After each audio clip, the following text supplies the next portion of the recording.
illallah wahdahu la syarika lah wa asyhadu anna Muhammadan abduhu wa rasuluh. Ittaqullah haqqa tuqatih wa la tamutunna illa wa antum muslimun. Assalamualaikum warahmatullahi wabarakatuh. Ikhwan-ikhwan yang dirahmati oleh Allah Subhanahu wa taala, sebelum saya menyampaikan beberapa hal, izinkan kami sampaikan bahwa saya berdiri di sini bukan sebagai dosen, bukan sebagai guru, bukan sebagai ustaz, tapi saya di sini sebagai seorang hamba Allah yang diamanati oleh imam untuk menyampaikan beberapa hal yang insya Allah nanti kaitannya dengan masalah-masalah saat. Oleh karena itu hendaknya ini menjadikan sebuah aktivitas sharing, ya, sharing, berbagi. Mungkin ada kelebihan yang pernah saya lakukan, nanti saya berbagi dengan para ikhwan, atau mungkin saja ada pengalaman-pengalaman ikhwan yang bisa nanti diberikan untuk saya, sehingga di antara kita, karena kita sudah kal jasadil wahid, satu tubuh itu akan menjadi satu barisan yang kokoh, saling menguatkan, tidak terbataskan oleh batas teritorial antara pusat dan daerah, tetapi kita ini solid dalam satu jamaah dan satu imam. Sekali lagi bahwa kita akan berbagi, kita akan sharing, dan kita pada intinya aktivitas dari ini adalah satu, mengharap ridho serta ampunan Allah Subhanahu wa taala. Seperti doa kita, mudah-mudahan kita diberkahi oleh Allah Subhanahu wa taala. Baik, selanjutnya saya sampaikan amanat salam dari Imam Muslimin. Saya sampaikan salam dari Pak Haji Abdul Malik atau yang sering disebut Amal. Sampaikan salam dari Pak Ayu, dari Pak Arman, teman-teman yang lainnya. Hari ini sedang ada, jadi bukan di lain. Sampaikan assalamualaikum warahmatullahi wabarakatuh. Jadi pada saat ini sampai hari esok itu ada aktivitas di Panaragan. Pernah mendengar Panaragan, para ikhwan? Panaragan adalah sebuah tempat yang luasnya sekitar 30 hektar. Mungkin di sini tidak ada 30 hektar ya, markas ini ya. Tapi di Panaragan 30 hektar. Nah, 30 hektar itu pada tahun 79 itu wakaf diserahkan kepada jamaah muslimin, diterima oleh Imam Muhyiddin Al-Badi. Waktu itu tentu para wali yang ada di sini masih ada, saksi-saksi ada. Nah, kemudian diterima. Orang untuk masuk ke tempat itu tidak ada yang mau, karena itu hutan gelembungan. Jadi memang liwang-liwung, nggak ada tetangga, nggak ada siapa-siapa. Nah, diterima pada tahun tersebut, dan kemudian diamanatkan ikhwan-ikhwan terutama dari Jawa Tengah, yaitu dari Cilacap, ada yang dari Nusa Jati, ada yang dari Kalimantan, untuk berangkat ke sana. Ada sekitar 7 orang, 7 kakak maksudnya. Tahun 79 di sana, kemudian menemukan sesuatu yang tidak pernah ditemukan, di mana kesulitan yang luar biasa. Makan biasa, nasi di sana makannya dengan pohon pisang yang bonggolnya itu namanya itu. Ceritanya bonggol pisang. Bahkan ada truk yang lewat ngangkut gaplek, ada yang jatuh itu. Kalau disebutnya di Bandung itu sampel, kalau di sini mungkin budin, jatuh saja itu dibakar menjadi beramai-ramai makanan yang sangat lezat pada saat itu. Nah, dengan izin Allah, karena ketaatan itu ya, ada beberapa iman yang ada stand begitu. Tapi juga ada yang tidak taat, ada yang kemudian tidak kuat artinya. Keluar dari situ ada 4 kakak. Jadi sekitar tinggal 3 kakak lagi yang ada di situ. Dia tidak pertahankan tanah karena ambisinya, tetapi karena ada amanat dari ulil amri. Sampai hari ini 30 hektar itu sudah dimiliki, sudah ditanami karet, sudah produksi, ada mudah segalanya, indah sekali tempatnya. Itu kemarin ada masalah diklaim oleh sekawanan atau mafia dari pertanahan kelompok dari Kapak Belah, menyatakan bahwa ini adalah bukan tanahnya orang yang mau wakafkan, tapi ini adalah keluarga Kapak Belah. Oleh karena itu diklaim diminta. Kenapa diminta? Karena di sebelahnya, di garis itu, sebelah kirinya, kalau saya lihat sebelah kirinya, karena ada jalan besar udah, itu ada pembangunan bupati. Jadi kantor bupati itu di situ. Terus sampingnya kantor DPRD. Jadi kalau kita lihat ada kantor DPRD sama bupati, sudah dipastikan bahwa ini tanah emas. Gitu loh. Maka orang-orang munafik, orang-orang kafir ini dengan cara bagaimanapun mereka itu berupaya untuk mengambil tanah itu. Apalagi ini orang-orang trans dilihatnya. Nah, ketika dilihatnya orang-orang trans yang bodoh, yang lemah kayak ini, maka dia mencoba mengintimidasi, mau mengambil alih. Ya, ketika mau mengambil alih, ternyata ini adalah sebuah putusan dari jamaah yang mereka tidak tahu. Nah, ketika itu informasi sampai ke pusat, maka dikirimlah iman dari Semarang, dari Bandung, dari Pontianak, Kalimantan Barat, kumpullah ada di sana. Kemarin sempat diskusi dengan Polresnya, diskusi dengan pemerintahan, dengan yang mewakafkan dan lain sebagainya, dan sekarang ini mengadakan taklim besar-besaran di sana. Termasuk Tony Sapu Jagat yang mengklaim tanah itu adalah dari keluarga Kapak Belah diundang. Harapan kita apa? Harapan kita mudah-mudahan beliau taslim, beliau itu sadar bahwa itu sesuatu yang tidak benar. Mudah-mudahan malah sampai baik. Jadi hikmah apa di balik itu kita harus menunggu kepada Allah. Ada yang hikmah yang terbaik yang Allah berikan yang kita belum tahu. Nah, ini para ikhwan semuanya, karena buah ketaatan kemudian saat ini menjadi sebuah lahan yang sangat subur, sangat hijau, dan karetnya itu udah besar-besar, tinggalnya ada belum pernah disadar tapi udah besar-besar sekali. Ini yang sekarang dimiliki oleh pesantren Al-Fatah. Tanahnya sudah ditulis di sana. Anda memasuki lahan pondok pesantren Al-Fatah.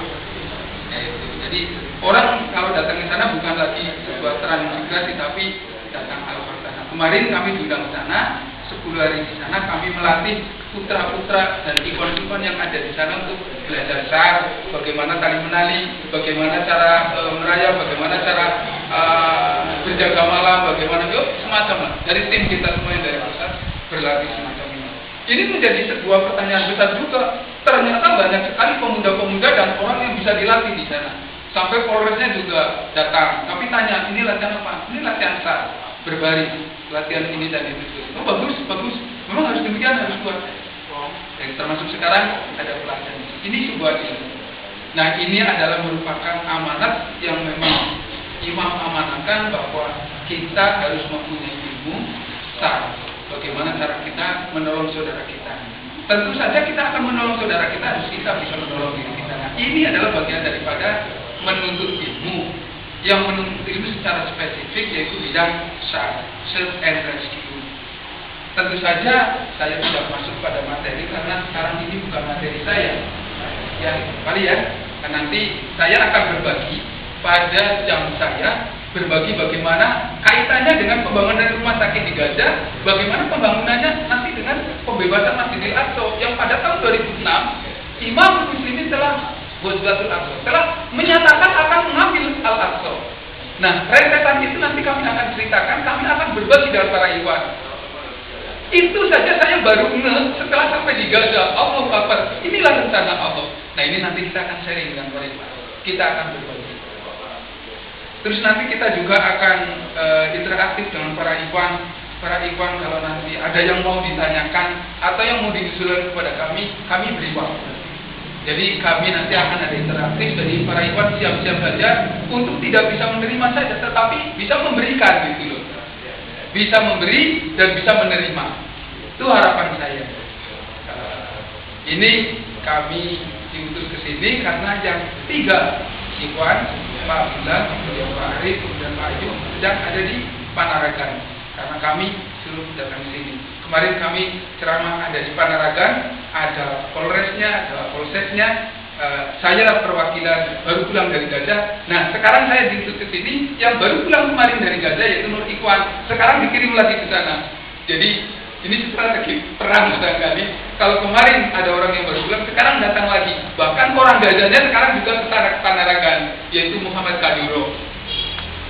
Tidak pernah terbayangkan oleh kita kalau kita itu kesediaannya dengan orang Gaza. Dan besok kita akan kedatangan lagi dari Gaza. Nah, ini semuanya nanti akan kita ceritakan, akan kita sharing setelah yang satu ini. Oke? Barangkali ini sekedar pengantar aja dari saya atas nama Imam Muslimin menyampaikan salam dan kemudian semangatlah terus kita menuntut ilmu, dan mari kita bersama-sama bertanggung jawab bahwa kita semuanya akan kembali kepada Allah.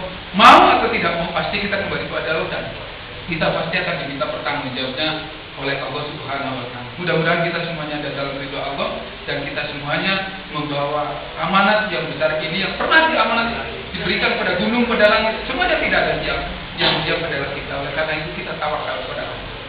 Mungkin itu saja dulu, mari yang bisa saya sampaikan.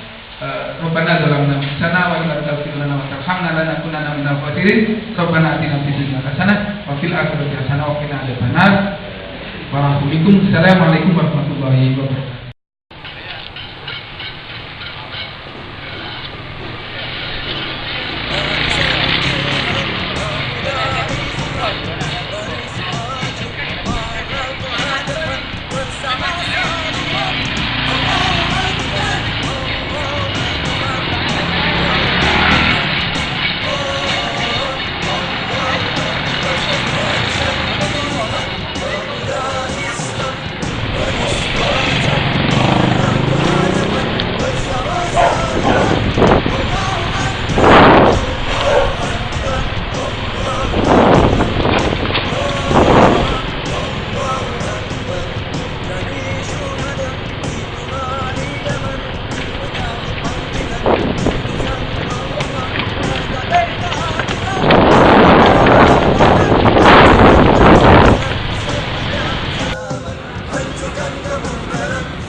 Perhatikan, ya.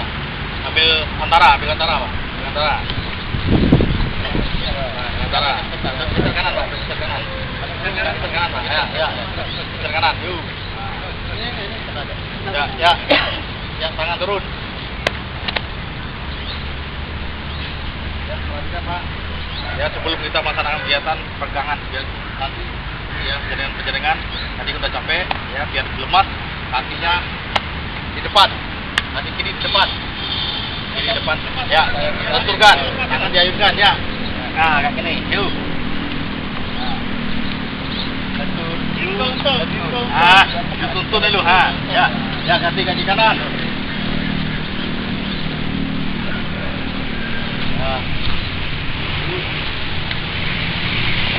Ya, putarkan.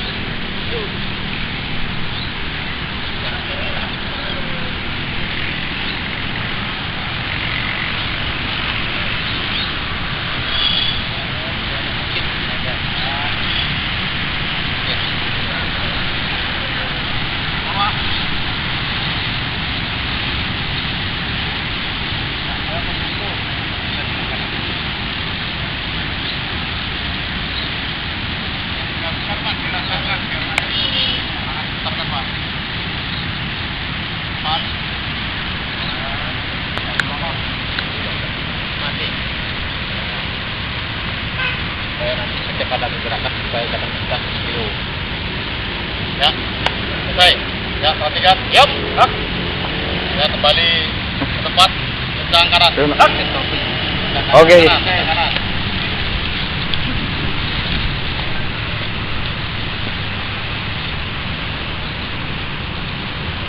Ya, gerak. 2 langkah ke belakang. Jalan.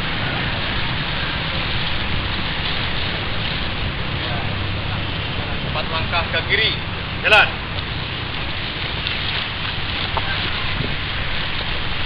Ya, perhatikan lencang kanan, gerak.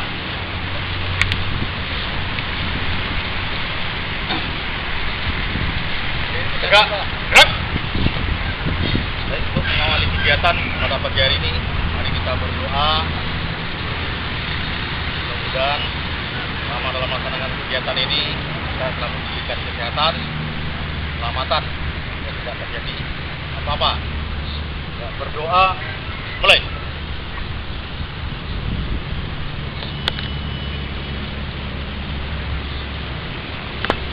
Selesai. Istirahat di tempat. Gerak. Baik, selamat pagi. Selamat pagi. Suaranya irama. Pagi serentak ya.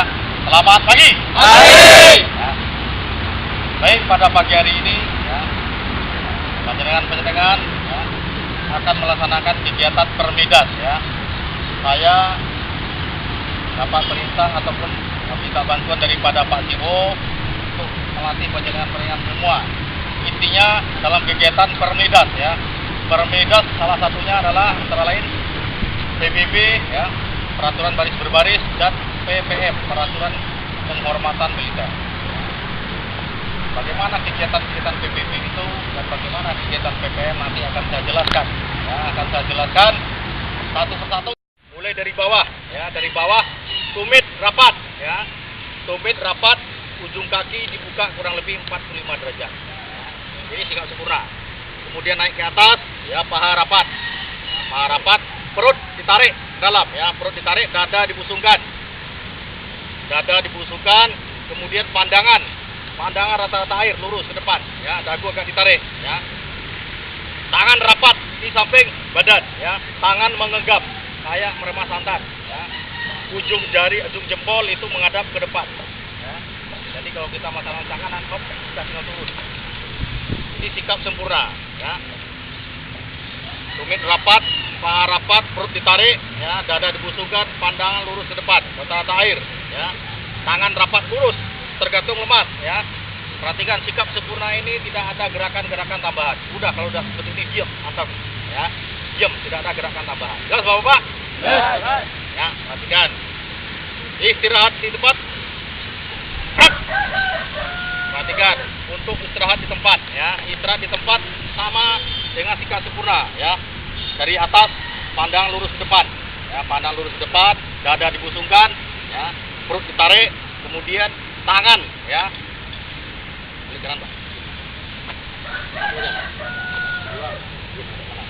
Perhatikan, ya. Untuk sikap istirahat, tangan, ya. Tangan kanan mengepal, ya. Tangan kiri memegang pergelangan daripada tangan kanan, ya. Kemudian pas di kopel, ya. Pas di kopel. Ini sikap istirahat. Nah, Bapak, ya. Kakinya dibuka kurang lebih selebar bahu atau 30 cm, ya. Jadi tidak buka ini, Pak, ya. Nah, untuk plong langsung plong, ya. Jadi kakinya dibuka kurang lebih 30 cm. Tujuannya apa? Jadi kita kalau posisinya pas, langsung siap, udah langsung cepat. Tapi kalau sampai kayak gini, siap akan angel, ya, toh? Nah, bos, ya. Jadi kenapa ada aturan seperti itu? Biar tujuannya biar bagus. Karena orang manusia itu tingginya kan berbeda-beda, ya, toh? Kayak saja tingginya udah beda-beda, ya, toh? Nah, dengan Bapak, makanya semuanya ada aturannya, ada ukurannya. Langkah pun ada ukurannya. Panjang langkah, tempo langkah itu ada, ya. Tujuannya apa? Biar tidak, kalau orang kecil mengikuti langkah orang gede, langkahnya gini, ya, toh? Nah, jadi makanya diatur langkahnya. Ya. Panjang langkah itu berapa senti, ya? Kalau panjang langkah itu kalau berjalan ini adalah 65. Intervalnya berapa? 106 per detik. Jadi tidak cepat, tidak pelan. Jadi itu langkah. Ini sikap istirahat, Pak, ya. Ya, ya. Perhatikan, ya, perhatikan.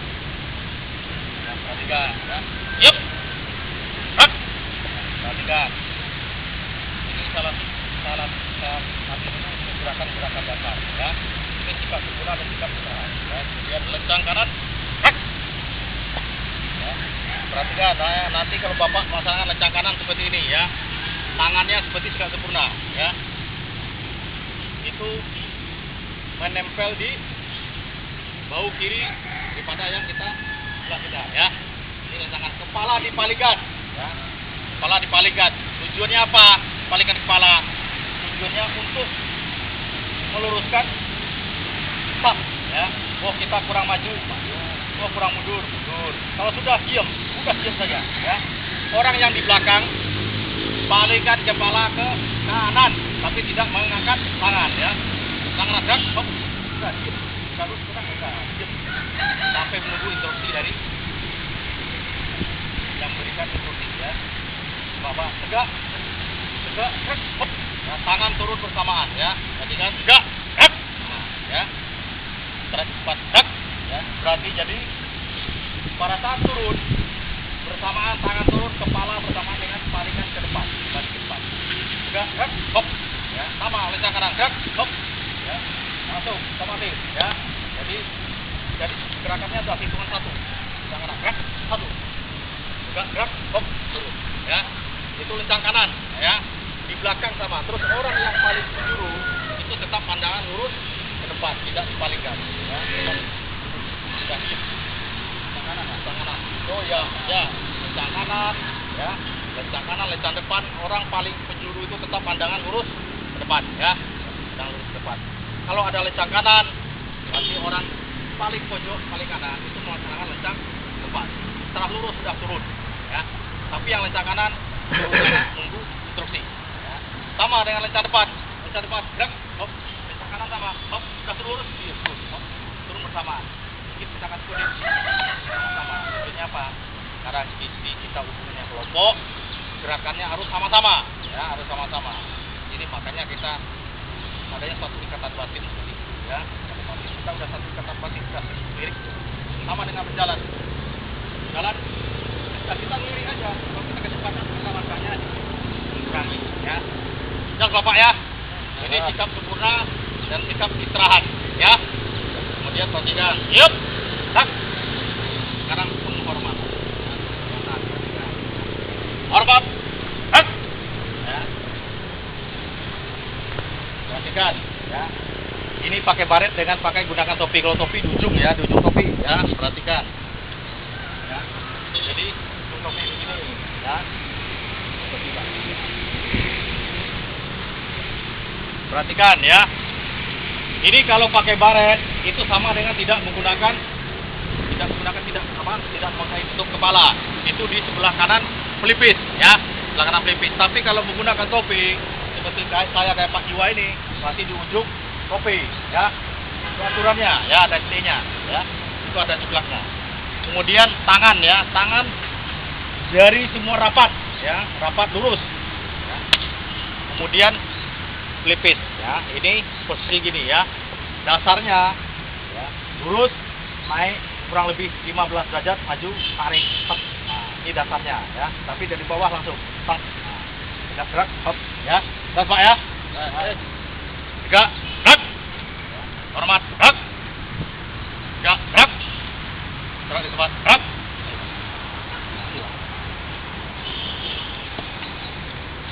Jadi Bapak-bapak ya, itu dulu, nanti yang lain kalau Bapak sudah ini udah bagus, nanti kita gerakan dasar ya. Kalau sudah selesai gerakan dasar, nanti gerak perubahan arah ya, perubahan arah, hadap kanan, hadap kiri ya, balik kanan, hadap serong kanan, hadap serong kiri ya.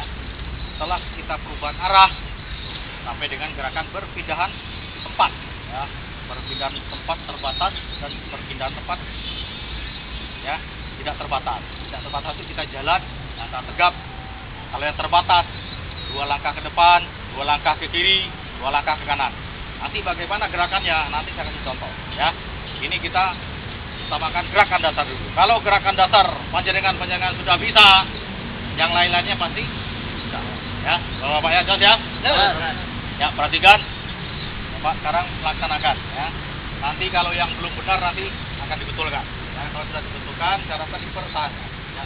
Perhatikan suhunya. Yep. Hak. Istirahat di tempat. Hak. Ya, perhatikan. Ya. Untuk buka kaki, ya, buka dan tutup kaki itu kaki kiri. Ya, kaki kiri. Kaki kanan sebagai poros. Ya. Kaki kanan sebagai poros. Siap. Hak. Hop. Istirahat di tempat. Hak. Hop. Ya. Siap gerak, tidak kaki kanan, ya, kaki kiri ya Bapak ya. Ya misalnya dari Bapak mungkin belum pernah tahu, ya. Nah Bapak ini mah sudah pernah diajari ya, tapi lupa, itu namanya orang ya, tapi lupa itu Bapak. Oh itu nanti saya mengingatkan kembali, ya. Mungkin Bapak sudah udah lama nggak kegiatan ini kan lupa buat beberapa ini kayak gini semua si anak itu gitu kira-kira bedo kira kebutuhan gitu Pak ya. Makanya kita di sini sama-sama berlatih. Saya mengingatkan kebetulan saya memang ini adalah makanan pokok saya ya. PBB ini makanan pokok saya Pak ya. Selain nasi makanan pokok saya PBB. Karena apa? Apel kegiatannya PBB di sini ya. Sudah sama Bapak ya. Ya perhatikan ya. Buka tutup kaki kiri ya. Perhatikan. Siap. Up. Nah. Bapaknya masih kaki kanan ya. Jangan lupa ya. Siapa nama ini Pak siapa? Nah, Pak Beri ya. Kaki kiri ya. Jangan lupa ya. Ya, Bapak-bapak tidak usah tegang ya. Tidak usah tegang. Santai aja. Relax ya. Perhatikan. Kencang kanan. Up. Nah. Yang depan luruskan ya. Kalau sudah lurus, langsung palingkan kepalanya ke kanan. Tumitnya rapat. Tumitnya Pak. Pak, tumitnya rapat. Ah.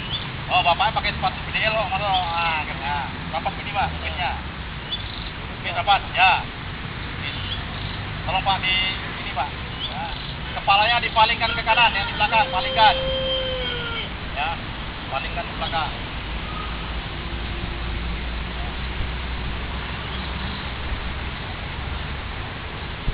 Ya. Hek. Ya, tidak istirahat ya. Perhatikan ya. Sama-sama lempak Pak ya. Kencang kanan, hek, hop, sama-sama. Hitungan satu. Satu ya. Sama-sama ya. Bapak tadi masuk. Ya. Sama-sama ya. Ulangi. Kencang kanan. Hek, hop. Nah, ya. Tadi ya. Nah, itu.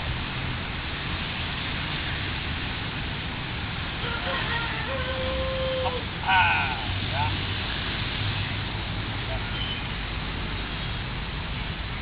Tiga. Hek. Turunnya kurang cepat ya. Kencang kanan. Hek. Tiga. Hek. Perhatikan Bapak-bapak ya. Gerakan ini kita laksanakan dengan tangkas ya. Tangkas. Ini tadi saya bilang tadi ya. Apa? Tegap, tangkas. Tegap badannya, tangkas gerakannya ya. Jadi gerakannya sama. Hop. Hop ya. PBB ini adanya sempurna dan tidak sempurna ya. Bukan tidaknya wah tidak benar, tidak salah, ini salah tidak ya. Bapak laksanakan jangan dan enggak ini betul ya. Tidak ada yang menyalahkan, tapi tidak sempurna. Jadi dengan sempurna gerakannya orang melihat itu enak.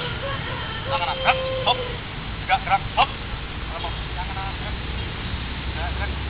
Cepat ya Pak ya, betul nggak Pak? Ya, cepat gitu ya. Jadi orang melihat tuh bagaimana orang itu terperangah, kayak ini bagus. Jadi bapak-bapak yang jauh-jauh mungkin yang dikirim ke sini ya, dapat ilmu seperti ini nanti bisa bapak, ini bapak sebagai kader dari daerah-daerah, mudah-mudahan bapak nanti bisa memberikan ke sana. Makanya saya harapkan bapak di sini sebagai kader betul-betul dipahami dan dimengerti. Ingat-ingat ya. Jangan sampai bapak nanti melatih di sana bapak belum tahu ilmunya dan belum tahu materi pelajarannya ya, belum menguasai. Kalau kita tidak menguasai materi tidak bisa tuh, betul nggak Pak? Nah, ya perhatikan kencang kanan, ya tegak tegak ya, sikap sunnah perhatikan yang sudah dibetulkan pertanggan ya. Bapak rasakan betul ya sikap sempurna seperti ini. Bapak yang di belakang tolong Pak, tumitnya rapat. Ya, tumit rapat Pak ya, tumit rapat ya, perhatikan. Betul-betul dirasakan sikap sempurna, tidak ada lagi gerakan tambahan. Diam ya, diam.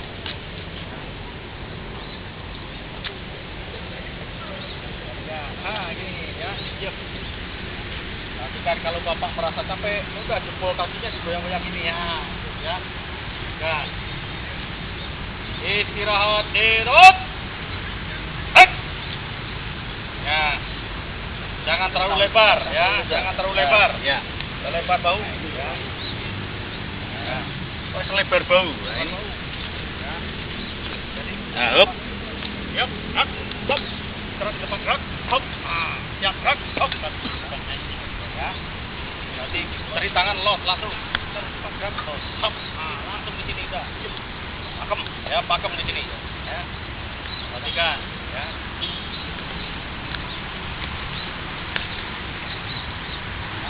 Ya, perhatikan.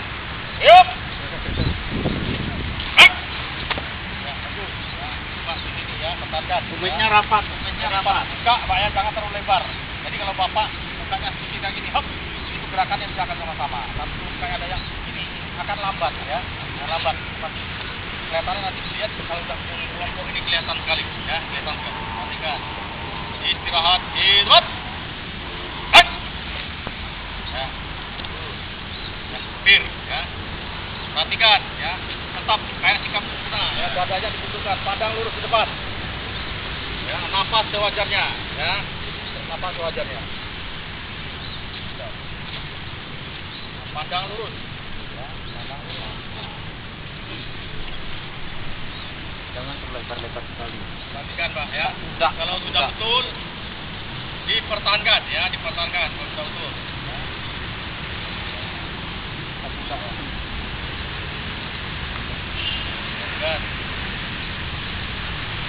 Yuk. Ya. Istirahat cepat. Yuk. Terus. Ya, nanti penghormatan. Ya. Hormat.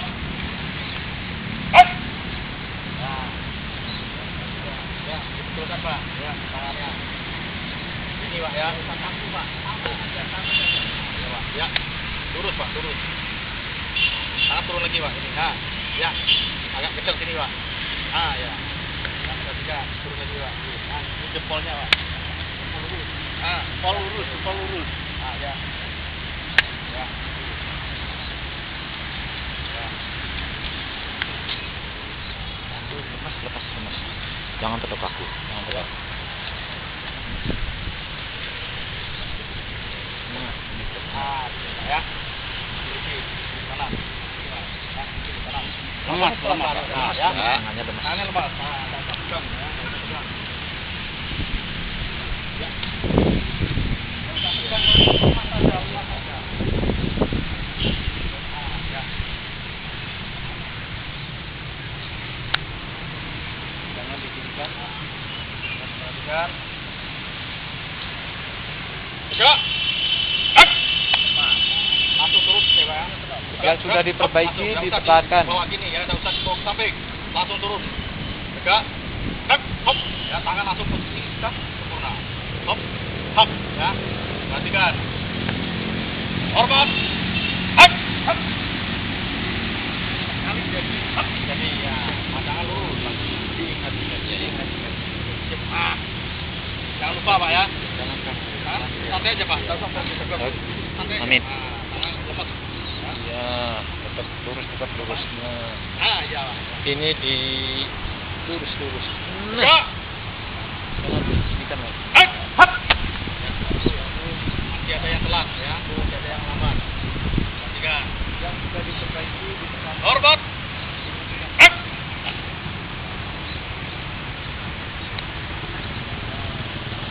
Nya rapat, Pak, ya. Tegak. Hak. Hak. Langsung turun. Hak. Ya. Langsung jadi. Pertahankan, ya, pertahankan. Ya. Perhatikan. Yuk. Hak. Ha, iyo, diam, ya. Istirahat di tempat. Hak. Yuk. Hak. Kencang kanan. Hak. Lirik luruskan. Bukan lirik saja, sambil luruskan kita. Lurus gak ini?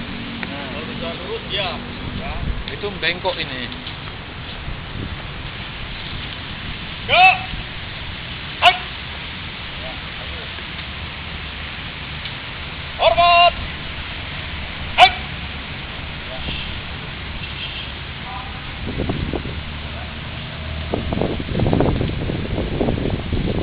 Ya, kalau sudah dibetulkan, diharapkan tangannya ya, Mas. Nah. Kalau sudah dibetulkan, pertahankan ya. Bapak rasakan, oh ini sikap penghormatan seperti ini. Udah rasakan kalau Bapak nanti ada apa-apa hormat, nanti berarti posisinya di situ, ya. Jangan kembali lagi di tempat ini, ya. Kalau gini itu, terima kasih Bapak. Nah, itu ini ya, rasakan. Ya, perhatikan. Tegak. Hai. Hap. Ya, terus. Istirahat di tempat. Hai. Ya. Perhatikan. Ya, sekarang perhatikan. Sini, ya Pak. Tapi tolong berdua. Ya, perhatikan. Ya, bahwa Bapak sikap sempurna, sikap istirahat, penghormatan udah bagus, ya. Sekarang kita perubahan arah, ya. Perubahan arah. Yuk. Nak. Perhatikan ya. Hadap kanan ya, nanti hitungan 1, 2, 3 ya. Perhatikan. Hadap kanan. 1, 2, 3 ya. Hadap kiri. 1, 2, 4 kali ya. Hadap kanan. 1, 2, 3 ya. Jadi coba 1, 2, 3. 1, 2, 3 ya. Tadi yang pertama tadi contoh dasar ya. Hadap kiri. 1, 2 balik. Nah, sekarang kita ulangi ini satu ya. Nanti pada apa-apa hadap kanan gerak 1, langkah 1 ya. Perhatikan. Hadap kanan gerak 1 ya. Perhatikan ya. Hitungan satu ini badan masih menghadap ke depan ya. Kemudian kaki kiri ya maju ya sejajar dengan kaki kanan ya. Kaki kanan posisi tadi hop. Nah, ini kurang lebih 1 kepal ya. Ini hitungan 1, 2 putarkan hop. Nah, ya. Ini tetap diam, 2 putarkan kaki dalam posisi buka ini. Jadi pas tutup tidak ada perubahan ini lagi ya. Ini hitungan kedua, 3 tutup hop. Tangan tetap tergantung kepala. Jelas Bapak ya. Nah, hadap kanan, hadap kiri, gerak 1, sama 2, 3 hop ya. Iya, bro. Salaman Bapak.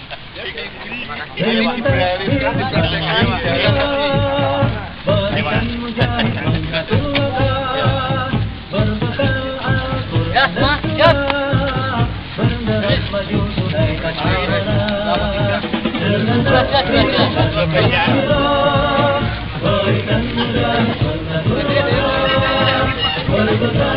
Tapi silakan diambil dulu.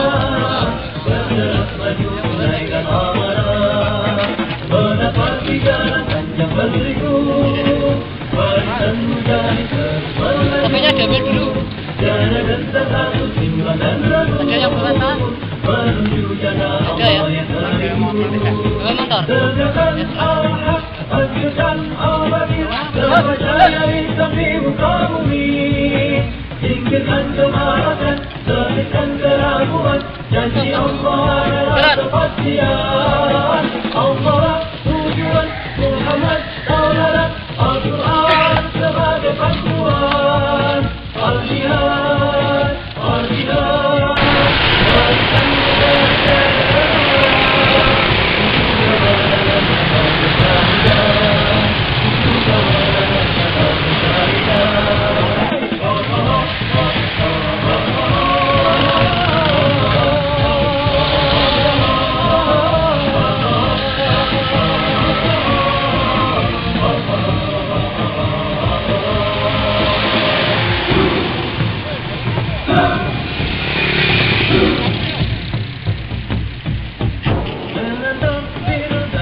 Sekitar yang saya sampaikan dulu.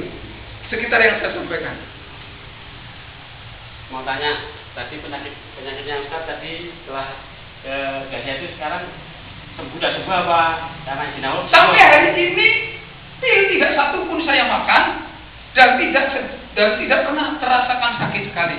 Jadi itu sebetulnya itu setan. Ada cerita setan yang suka menggoda manusia, sedikit aja ya. Ada seorang alim ini mau berangkat ke masjid.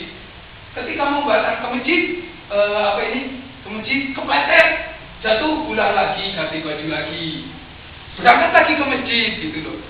Terus goda lagi yang kedua, diplesetkan lagi, jatuh lagi ke rumah, ganti lagi baju. Yang ketiganya, Allah memberikan informasi begini, jika orang ini yang ketiganya tetap ke masjid, maka dengan kesungguhan dia ke masjid, maka akan aku ampuni dosa sekampung itu. Karena gerakannya itu. Setan itu tahu mendengar seperti itu, maka apa? Sama setan langsung ditatain batunya, biar orang itu sampai ke masjid. Sebab kalau dia kembali lagi, ganti lagi, berangkat lagi ke masjid, maka akan diampuni oleh Allah. Nah, begitulah kejahatan setan yang dilakukan sampai menggoda orang yang tadinya dijatuhkan, tapi ketika dia yang ketiganya kalau jatuh lagi, berangkat lagi ke masjid, tetap maka dia akan diampuni. Lebih baik dipasang aja patah sekarang, biar orang tidak diampuni sekampung, cukup dia saja satu orang. Itulah kerjaan setan. Saya memberikan gambaran seperti itu, Bapak, seperti ini. Ini kok orang teriak-teriak keras mau ke Gaza, saya kasih sakit aja dulu. Apa benar apa enggak ini ya? Saya punya keyakinan bahwa kalau kita berhenti, kalau kita yakin dengan izin, enggak akan apa-apa. Kalaupun mati, ya mati. Mati juga akan terjadi di mana-mana, ya kan? Ya alhamdulillah. Ya itu kayak saya kira setan aja itu yang menggoda, sehingga dibiarkan aja. Tidak ada batu, tidak ada apa, dan sampai hari ini dengan izin Allah saya sembuh. Jadi sampai saat ini saya tidak pernah minum obat itu, dan saya tidak pernah berobat, dan hari ini saya sehat. Seperti yang saudara lihat pada saat ini. Jadi itu godaan setan aja. Dan ujian dari Allah. Oleh karena itu, apa yang kita teriak-teriakkan, apa yang kita niatkan, itu harus betul. Yakinkan pada Allah. Jika memang saya mati, ya Allah, golonganlah mati syahid. Udah. Setan itu insya Allah tidak akan bisa menggoda. Itu jawabannya mungkin seperti itu. Ada yang lain? Untuk jalan menuju Gazanya kan nanti tadi kan ada yang berpajak itu. Itu yang berpajak. Ada berapa? Ada yang ada pajaknya itu. Oh, pajak. Itu kan ada yang ruangan bawah tanah itu ada nggak? Ada nggak? Kalau ada tuh itu di mana? Ya, jadi yang ruang bawah tanah disebutnya nafak. Nafak di sana itu puluhan, tidak hanya satu. Jadi nafak itu adalah orang menggali dari Gaza sampai ke Mesir. Orang bisa jalan, bukan hanya jalan, mobil pun bisa melalui nafak sekarang ini. Itu banyak sekali, dan itu sekarang ini yang menjadi prima donanya orang-orang Gaza. Masukin tepung, masukin nafak, bahan makanan itu tidak lagi melalui karen salib. Sebab melalui karen salib itu tinggi sekali pajaknya. Jadi orang Gaza melalui nafak. Tetapi kalau kita masuknya melalui nafak, nanti keluarnya yang sulit. Loh, Anda tidak ada masuk, tiba-tiba keluar. Gitu loh. Berarti Anda masuknya ilegal. Agar kita masuknya disebut legal dan kembalinya legal, maka kita harus melalui nafak. Karena kita membuat rumah sakit kan legal, maka kita masuknya legal, kembalinya legal. Jawabannya seperti itu. Ada yang lain? Untuk apa kontraktornya itu orang asli Gaza atau daerah mana? Ya. Oh, kontraktornya itu adalah orang asli Gaza. Asli Gaza, tetapi Gaza ini saya perlu kalian informasi bahwa pada tahun 2006 Gaza itu kan kemudian kan direbut oleh Ismail Haniyah, katakanlah oleh Hamas. Apa itu Hamas? Ayo, Hamas. Harus tahu, kita semuanya mau membebaskan Al-Aqsa harus tahu. Hamas singkatan apa? Harokah Al-Mukawamah Islamiyah. Sekali lagi, Harokah Al-Mukawamah Islamiyah. Jadi perlawanan umat Islam terhadap Israel gitu loh. Nah ini orang-orang Hamas menyatakan bahwa awalnya sebelum Hamas itu ada gerakan intifada, ada gerakan pelemparan anak-anak muda yang melempar tentara-tentara Israel. Pernah lihat dengan ketopel, dengan lemparan, ada yang bom bunuh diri. Nah kemudian Amerika yang menjadi sekutunya Israel mengatakan begini, kamu maunya apa? Kalau memang kamu punya kekuasaan, silakan kamu bikin partai, silakan kamu masuk demokrasi. Nah nampaknya gerakan intifada ini terpancing dengan kata-kata Amerika, maka membuatlah partai politiknya namanya Hamas. Hamas itu adalah sayapnya dari Ikhwanul Muslimin. Ikhwanul Muslimin ya sebetulnya di Indonesia ya partai-partai juga. Inilah mereka bergerak melalui partai. Tapi saya tidak akan membahas masalah ini hukum-hukumnya. intinya ya. Intinya bahwa sekarang ada Hamas di sana. Nah, ketika Hamas itu bisa menang mutlak pemilunya itu 87%, ternyata Amerika dan Israel mengatakan begini, loh, pemilu mas atau kudu, udah, nggak ngantuk kudu aja sekarang, kudu, ambil air, kudu.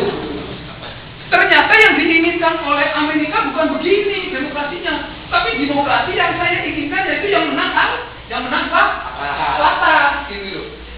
Yang menang Fatah. Loh kok tiba-tiba yang menang Hamas? Ini bukan keinginan saya, gitu loh. Akhirnya apa? Digulingkan Ismail Haniyah.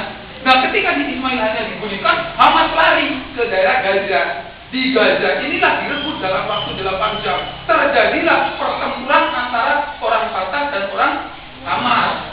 Itu ribuan orang baku tembak di situ di Gaza. Di Gaza itu ada orang Yahudi, ada Nasoro, masih campur masyarakat biasa. Tetapi karena dimenangkan oleh Hamas, maka semua kocar-kacir Yahudi lari ke West Bank. Nah, lari ke West Bank, maka di situ kekuasaannya oleh Hamas. Terjadilah pertempuran Hamas dan Fatah, Muslim dengan Muslim. Inilah bukti bahwa yang namanya politik itu tidak akan membawa rahmatan lil alamin. Fatah umat Islam, Hamas umat Islam. Pertengkaran di situ itu pertumpahan darah. Saya melihat di situ tengkorak banyak sekali yang pada meninggal. Ribuan itu di Zionis Israel itu tepuk tangan karena mereka dari dombakan. Nah, sekarang ini sudah dikuasai Gaza oleh Hamas. Jadi kalau pertanyaan seperti itu tadi, orang Hamas ya orang Gaza atau orang jadi orang Gaza, tetapi Gaza yang sekuler yang tidak masuk ke Fatah dan tidak masuk ke Hamas. Tapi mereka lebih cenderung kalau bisnisnya itu kerjasama dengan Yahudi sehingga dibukakan. Jadi ini skenario kabur saja. Jadi kalau kita masuk ke Gaza, nanti Gaza itu ya komunitas hidupnya.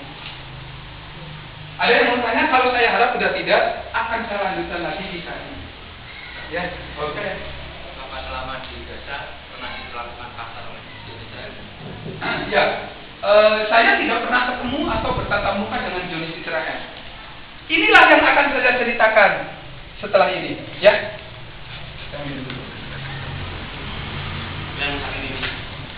Jadi begini para ikhwan sekalian, Gaza itu di dalam Palestina. Sekali lagi, Gaza itu ada di dalam Palestina. Palestina itu dibelah jadi dua ketika Hamas itu merebut Gaza. Dibentengin. Yang satu sebelah sana adalah West Bank atau tepi barat, yang sini sebelah apa adalah Gaza. Gaza luasnya hanya 365 km persegi. Sebelah sana West Bank. Jadi di Gaza ini setelah diblokade itu bukan hanya melalui laut. Dari laut Mediterania itu kalau kita lihat dengan mata, nanti para ikhwan kan harus ke sana. Semuanya harus bercita-cita ke sana. Siap? Siap. Itu kalau kita melihat dengan mata telanjang itu di depan kita itu kapal-kapal induk Zionis Israel itu sedang membentengi laut. Jadi para nelayan orang Gaza itu nggak bisa melebihi dari itu 1,5 mil. Kalau mendekati 500 meter saja ditembak dan banyak yang syahid di situ. Karena apa? Karena tidak mau menanggung resiko Zionis Israel. Banyak yang bunuh diri di situ, banyak yang dengan bom dan lain sebagainya. Cuy, benteng-benteng kapal itu kelihatan. Itu dari lautnya di benteng. Ini yang disebut blokade. Belum lagi melalui darat. Di darat itu Gaza itu di benteng, tingginya itu 9 meter. Temboknya itu 9 meter. Nah kira-kira di sini para ikhwan ada yang bisa lompat 9 meter. 9 meter tingginya itu benteng itu untuk menuju ke Al-Aqsa. Belum lagi dari atas benteng, kalau ini ada benteng panjenengan di sini, ini 9 meter. Di atas ini itu ditanam lagi balon. Balonnya sekitar 150 meter tingginya. Dan balon ini merupakan CCTV. Apa? CCTV ini fungsinya untuk mengetahui orang-orang Gaza sedang aktivitas apa di sini.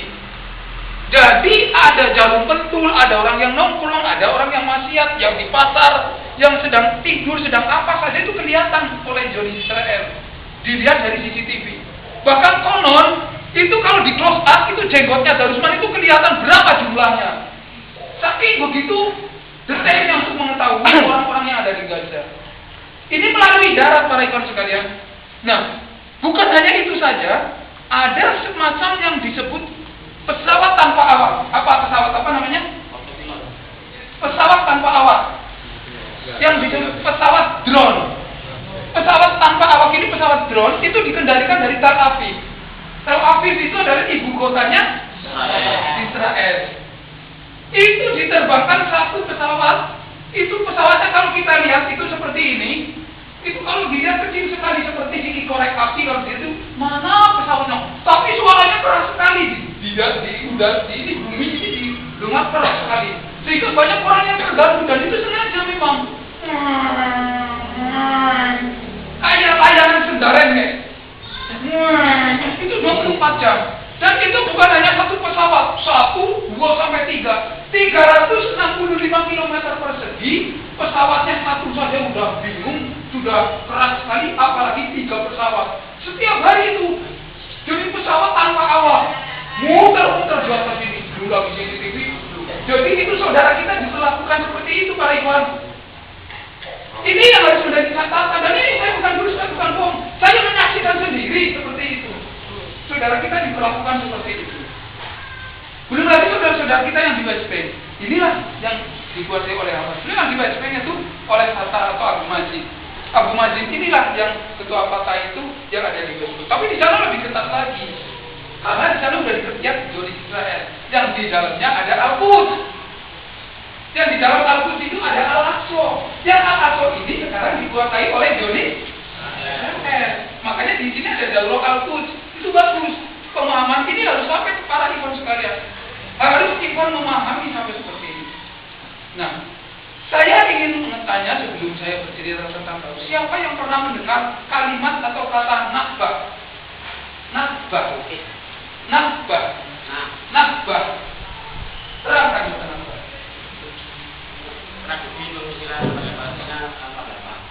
Masya Allah. Jadi pada tahun 1948, tepatnya 14 Mei, itu orang-orang Palestina, orang-orang saudara kita yang di Palestina itu diusir besar-besaran. Rumahnya dibulldozer, digilas. Orang-orang yang ada di situ yang tidak pergi digilas. Suaminya pada ditangkapin tanpa sebab dimasukin ke penjara. Istri-istri banyak yang dibunuh, banyak yang dicincang, yang dimutilasi, yang dipotong-potong. Bahwa tidak sedikit yang diperkosa, yang dilempar kemana-mana. Sehingga ketika kami ke Syria, di kamp-kamp pengungsian Palestina, tidak kurang dari 40.000 orang yang saya temui di sana. Di Syria itu. Dan kenapa terjadi nakbah? Begini ceritanya bagi mas sekalian. Ada yang ngantuk enggak? Kalau ada yang ngantuk, wudhu saja ya. Berbar. Ini saya kan kisah nyata ini, bukan dongeng cerita marah. Pada tahun 1917 itu kan Inggris menyerang Palestina. Inggris menyerang Palestina artinya di situ Inggris menguasai Palestina atau menjajah Palestina. Ketika Inggris menjajah Palestina, Yahudi itu kan ada di mana-mana. Ada di Inggris, ada di Swedia, ada di Hungaria, ada di Rusia, ada di Amerika. Tetapi Yahudi itu tidak mempunyai negara. Kalau boleh saya umpamakan, dan ini tidak berlebihan, itu seperti benalu. Tahu benalu? Tahu. Apa benalu bahasa Jawanya? Kemajuan. Bahasa Jawanya Semarang. Kalau bahasa Sundanya mangane. Jadi pohon yang tinggal di sebuah pohon yang di situ memakan pohon yang ada, tapi itu bisa membunuh pohon yang ada yang sekarang ini. Parasit. Boleh. Udah tahu yang semuanya ya. Yahudi itu di negara mana-mana itu gak ada, tetapi tidak punya negara. Nah kemudian Yahudi mempunyai keahlian, punya skill. Misalnya di Amerika, di PBB, di NASA-nya, di Bank Indonesia, di GDI, di IMF, International Monetary Fund itu orang-orang Yahudi. Kemudian di Inggris. Nah ketika Inggris sedang kewalahan menghadapi Hungaria, itu disuplai batuan oleh Yahudi, senjata-senjatanya, amunisinya. Merasa dia itu hutang punya budi, mintalah penerus. Saya dikasih jajahannya dong. Maka Inggris menawarkan kepada Argentina. Inggris menawarkan itu ambil Argentina dan Uganda. Tetapi Yahudi saya tidak mau. Kamu pilih yang mana? Saya minta yang ada di Palestina. Kenapa Pak Iwan? Karena Yahudi tahu kalau Palestina adalah jantungnya dunia. Dan ini sudah terbukti orang-orang kafir dulu sudah memintanya. Akhirnya Inggris merasa dikasihkanlah pada tahun 1948. Begitu dikasihkan, diteruskan penjajahan oleh Yahudi secara sepihak, Theodor Herzl mengumandani itu dan para dedekot-dedekot Yahudi, maka secara sepihak mendeklarasikan negara Zionis Israel Laknatullah di Tel Aviv, ibu kotanya. Maka setelah mendeklarasikan itu kemudian dibawa sertifikat itu ke PBB, minta distempel. Siapakah orang-orang yang ada di PBB? Orang-orang Yahudi dan orang-orang kafir. Distempel, disetujui oleh PBB, sebuah negara yang legal seolah-olah. Kemudian disetujui, minta doanya diamini oleh Amerika, didukuni. Jadi kelahiran Zionis Israel Laknatullah di Palestina itu bidannya adalah Inggris. Yang membiayai Amerika, yang mengamini Amerika, dan sekutunya, kemudian yang melegalkan adalah PBB. Ini harus semakin yakin kita bahwa 1400 tahun yang lalu Allah sudah mengisyaratkan kepada kita, mengingatkan walladzina kafaru ba'duhum awliya'u ba'd illa amaluhu takum filatun fil ard wa fasadun kabir. Engkau lihat, adapun orang-orang kafir satu sama lain itu beraliansi, bergandengan, bersatu, berjamaah. Jika engkau wahai muslimin tidak justru bersatu, tidak beraliansi, tidak berjamaah, dia akan terjadi kerusakan di muka bumi. Terbukti nggak hari ini? Terbukti. Dari 1,5 miliar kaum muslimin di muka bumi Allah ini, hanya beberapa orang yang mau berjamaah. Bahkan kita dilecehkan yang sedikit ini. Mau kembali ke zaman onta. Udah zamannya teknologi, kembali lagi ke zaman dulu. Kapan mau nyampainya? Tidak sadar, tidak meyakini bahwa ini adalah merupakan perintah Allah yang wajib kita amalkan, yang nanti sajari atau jatah tahu berkembang secara wajar seperti pohon yang kita lihat ditanam. Di dalam pohon padi itu tidak tahu kita di mana akarnya, daunnya. Tetapi dengan izin Allah ditanam, maka muncul akar, daun, batang, bahkan buahnya. Nah ini harus kita yakini. Proses perjalanan jamaah imamah inilah yang kemudian dengan izin Allah Al-Fatah di bayatnya, inilah embrio, inilah perkembangan dari jamaah muslimin yang sampai sekarang sampai kepada kita sekalian. Oleh karena itu, sudah seharusnya kita ini sekarang ini sudah harus dakwah, menyampaikan kepada yang lain, dan kita tidak berlebihan jika kita ingin mengembalikan Al-Quds dari cengkeraman Zionis Israel mulai itu tadi. Maka kita kembali kepada al-asal bahwa ketika Amerika Serikat membolehkan Inggris, membolehkan kemudian Prancis membolehkan Zionis Israel ada di situ sampai hari ini, dan Al-Quds ada di bawah ketiak Zionis Israel Laknatullah sampai hari ini para imam sekalian. Maka jelas bahwa ini adalah merupakan pengkhianatan, terorisme yang diprogramkan secara besar-besaran secara dunia yang kaum muslimin tidak bisa berdaya apa-apa. Nah inilah yang harus kita tahu semuanya. Maka ketika kita berteriak Allahu Akbar, Al-Aqsa Hakuna, kita harus tahu sejarah-sejarah ini agar kita yakin bahwa ini adalah merupakan pembohongan sejarah, bahwa itu adalah tanahnya orang Yahudi, pembohongan sejarah. Karena apa? Di dalam Al-Quran disebutkan, A'udzubillahi minasyaitonirrajim, Subhanalladzi asra bi'abdihi lailan minal masjidil haram ilal masjidil aqsa alladzi barakna hawlahu linuriyahu min ayatina innahu wasami'un. Ada yang mau bertanya sebelum saya lanjutkan? Ya, dulu kan saya pernah baca Quran itu kan untuk PBB itu motor yang buk saya itu singkut motor itu apakah berpengaruh langsung kepada di Palestinanya itu bedanya apa? Itu kalau tidak salah sekitar 10 bulan yang lalu saya berapa? Ya, jadi begini para ibu sekalian, apapun yang dikatakan oleh PBB, apapun yang dikatakan oleh Barat, itu semuanya hanya dagelan gitu loh, hanya sandiwara. Hari ini setelah perang 8 hari kemarin antara Zionis Israel dengan Hamas, kemarin kan baru perang 8 hari, dinyatakan bahwa Palestina